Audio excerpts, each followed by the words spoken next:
Vsi pozdravljeni, se zahvaljujem za tak odziv. Rad bi se odzval v imenu poslanske skupine Zares na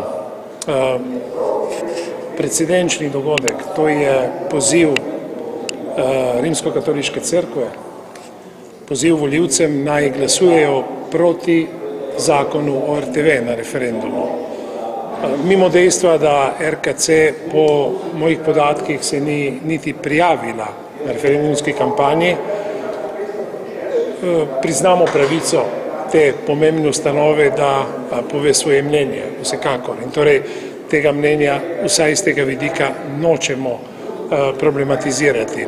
Problematiziramo pa vsebino njihovega stališča in to je naša utemeljena pravica.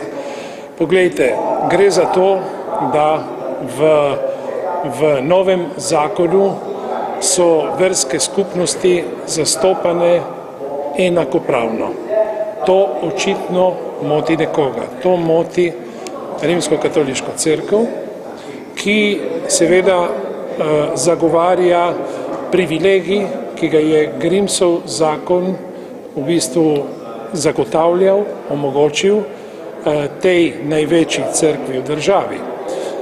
Filozofija zakona, o katerem bodo državljanke in državljani odločali, pa je filozofija enakopravnosti državljanov in državljank, enakopravnosti verskih skupnosti, tudi v zastopanosti v svetu RTV-ja.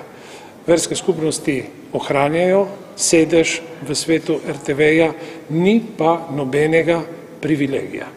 In seveda, razumljivo je, da se vrh Rimskokatoliške cerkve temu upira, mi pa pozivamo vse državljanke in državljane, ki verjamejo v delitev med državo in versko oblastjo, da seveda podprejo zakon, ker prav ta zakon, mislim, da je prav stališče RKC-ja najboljši lakmusov papir o pomanjkljivosti dosedanjega zakona in o dobronamernosti in tudi pravičnosti zakona, o katerem bomo odločali na referendumu.